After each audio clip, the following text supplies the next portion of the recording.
For those of you who were here last year, you might remember we had a session called Accelerating Your Impact. Thank you. So last year's session on Accelerating Your Impact was led by a couple of my dear friends, Stacy Parson, who is a partner at the Dignitas Agency, and Allison who is here in the audience today and leads employee engagement at App Annie. It was such a fantastic session that gave everyone in the room goosebumps that I wanted to do a follow-up and build on that. Unfortunately, Stacy herself couldn't be here today, but all credit goes to her for giving me the ideas to run with for today's session on breakthrough beliefs and how to claim our power as women of color. This session is about us getting familiar with what we think about things and where we stop listening and where we have strong points of view and attachments. So attachments are really important to our points of views because that's where we may stop listening in conversation with another person and creating environments that aren't necessarily inclusive for other folks. What biases do we hold as women of color about ourselves and others? And what is our relationship to power?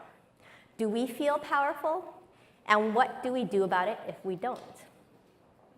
So we are going to address all of these questions during the next 55 minutes or so. And we're going to start off quickly with an exercise. So while I ask you all to come and sit down, I'm actually going to ask you all to get up again. But a few instructions before we do. So this exercise is really about exploring difference, and it's called agree-disagree. What I'm going to do is I'm going to read a statement to you, and you're going to take a position on that statement, either yes or no, or one side or another. And I'm going to ask you to line up based on your position, either here in the middle aisle or here on this outside aisle. Okay? So that's when you're all going to get up to move.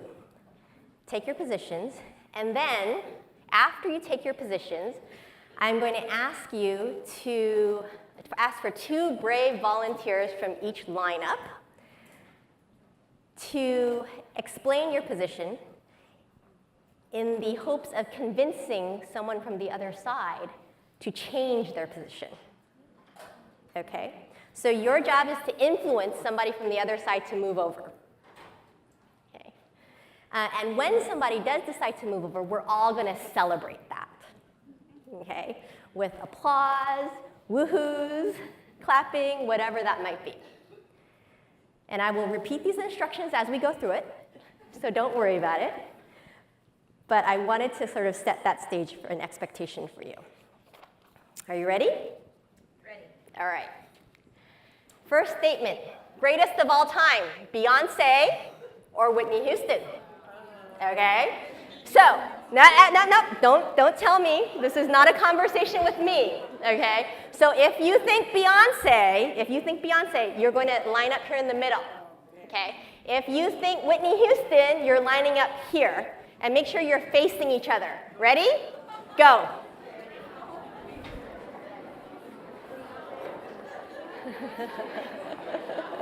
You all are getting the hang of this now. I like this. All right, so I'm going to go to the next statement. And there's only 2 more, so this is going to be quick. And you're going to change your positions based on whether you agree or disagree with this next statement. Okay? Women of color are united as a community. If you agree, you're going to stay here in the middle. If you disagree, you're going to this side. Go. I am comfortable in my power. I'm going to let it sink in for a second. I am comfortable in my power. Agree on the middle. Disagree, that side.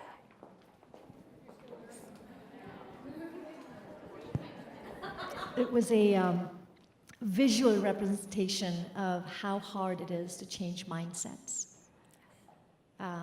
especially when there's groups and droves of people that think a certain way. It's very hard to change that. Very insightful, Vandana. Absolutely. Go ahead. Short thing is, it takes a lot of courage to switch sides. So, thank you. I think for me, this showed the importance of being concise and being personal and speaking your truth, no matter what your convictions or beliefs are. I thought it was fantastic to see what an open mind can do. We came in knowing what we wanted and why we wanted and how important it was to have an open mind and how easily I was convinced to almost walk to the other side, and because I came with an open mind. And I think it is fantastic that when women get together in a group, it is far more easy to break boundaries. I haven't gotten that reaction when I work with men necessarily, but in this group of women, it's easier to sort of have an open mind and say, okay, do you see this? So I thought that was really insightful for me. Thank you, Shalini. And there was one more. Oh, okay. So I think one of the things I found interesting is sometimes hearing the other argument is kind of hearing that second voice in your head of constantly, whether it's the good or the bad decision, you choose one side or the other, but at the end of the day, you choose whether to be on one side or the other. And even though we hear those arguments in our head to justify moving sides, we can be convinced. And so even when we have one idea in our head, you guys can always hear arguments to justify your move to another position. So I think that was kind of insightful of remembering that sometimes those voices in our head that tell us the opposite or admitting the reality of certain things is not something we want to hear, but it's the side that we choose, which is most important. Absolutely.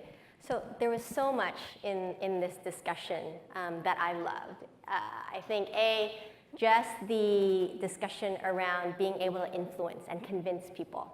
And that's an important skill to have in order to drive change. So if we think of ourselves as change agents, not just for ourselves, but for the companies within the companies that we're in, what is it that we need to do to influence other folks in order to get them to support us, to advance more diversity and inclusion in their companies and create more inclusive environments in which women of color can thrive, right?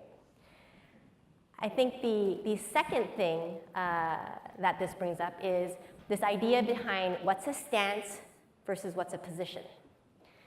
And so for those of you who play sports, you might understand that a position is kind of a set role, right, that you're in. And it doesn't necessarily change, but when you're in stance, you're ready to move. There's an openness and a recognition that you're going to move, right? And you're prepared for that. And so the thing to think about as you were going through this exercise and reflecting back on this, were you in stance or were you in position? And how open are you to being influenced? The third thing that I think was really resonating for me was especially around the second statement where women of color are united as a community. If you notice the arguments that were made, there was one argument that made a lot of people switch sides, right? So think about what was it about that argument that convinced people to switch sides. Someone mentioned being authentic, sharing vulnerability. I would also say that that person who made the argument that convinced people to switch sides was standing in her power. She knew what she wanted to say. She said it really clearly. And that made people open up and listen. So these are all things that you should think about for yourselves as you think about how do we claim our own power as women of color? How do we unite as a community? What are the biases that we hold around each other that made that one side way more lopsided in the beginning than the other? So now I'm going to ask you to go into breakouts. And this is going to be total self-selection. I would encourage you to just gather around an open table and try to go to tables where you don't know the people there. All right? So I want you to make new connections. And we're not going to be artificial about assigning you tables. We just want you to self-select into meeting new people. And the things that I want you to discuss are around that last statement, I am comfortable in my power. What is your default reaction to power? When I said that statement, what is your sort of normal stance or position around that? Do you normally ask for what you want? Are you passive aggressive about getting what you want? Or are you one of those people who tends to suffer in silence and not get what you want? And think about where you want to be.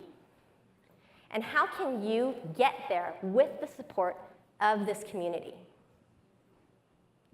So discuss concrete steps on what you can do to actually get you where you want to be in your relationship to power. Because I think in doing that is how we start to really claim it for ourselves. What is a limiting belief and what is a breakthrough belief? So as you're having these discussions, reflect back on whether or not you were in limiting belief or breakthrough. Where a limiting belief is really a belief that stops you from taking action on things that are important to you. Where your attention is focused externally on what other people expect of you. And where you're focused on your weaknesses or the challenges in the circumstances around you. Versus a breakthrough belief is something that really compels you to take action on those things that are important to you. Your attention is more internally focused on things that you know to be deeply true about yourself. And you're really focused on strengths and what you can do to leverage them. So if I go back for a minute and think about what's a limiting belief, like a good example for me was probably 15 years ago, I would tell people, I'm an introvert. Therefore, I don't speak in front of crowds. Like, it terrifies me. I had this instance back when I was in 6th grade where I basically botched a speech, and it has given me stage fright ever since. My breakthrough belief came maybe 5 years ago, where I realized, yes, I'm an introvert, but I can do extroverted things. I am fully capable of pushing that anxiety and that fear down and away to do what I'm doing today. And I share that example so that you all can figure out for yourselves, what is your limiting belief? What is limiting you in what you think you are capable of? What biases do we have about ourselves? Because biases are inherently limiting beliefs about ourselves and about other people. Because you're putting yourself or other people into a box or a stereotype. And that's not necessarily who they are. Versus a breakthrough belief. Something that you know to be deeply true about yourself, that expands your vision for yourself, that expands your level of capability and what other people may be expecting of you, right? And then the question becomes, okay, so how do you fulfill that? How do you go out and be that person and do those hard things that you maybe didn't think that you were capable of doing before? Breakthrough beliefs are truly inclusive beliefs. It's about creating psychological safety for yourself and exploding our limited thinking, which allows us to create more inclusion in the environments that we're in. So I want to close on this thought. Now that you've had this discussion around power and understand what's a limiting belief and what's a breakthrough belief, ask yourself this question: are you powerful? And how do you know? I know I'm powerful because I did this. Right?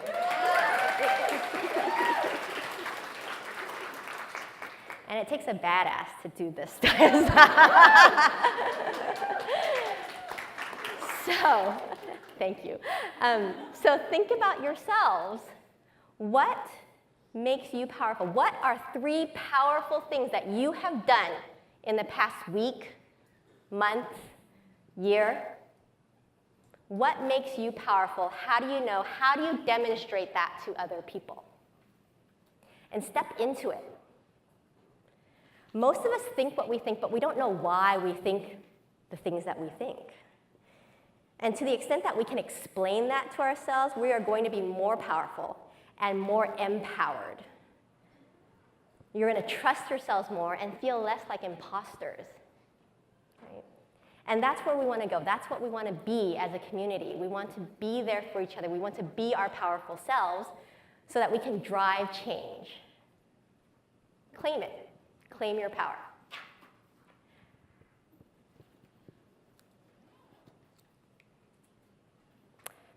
So, just to wrap up, there are 3 things that I wanted you to get out of this session. Understand how you influence, what it takes to shift people's thinking. Examine your own biases as women of color individually and about ourselves as a community. And get more comfortable in your relationship to power. So hopefully this session has given you a head start in that. And for those of you who are already there, I hope it's validated and reinforced that for you. But I would also just emphasize that in this room is a community of women who are all rooting for you to be powerful. And recognize that we may not always be in circumstances that encourage or allow us to have power, but it's up to us to be powerful anyway. So with that, I will close, and thank you for indulging me in this session and being such great participants. I thought so many insights, so much sharing and vulnerability. I thank you for that, and thank you for being here today.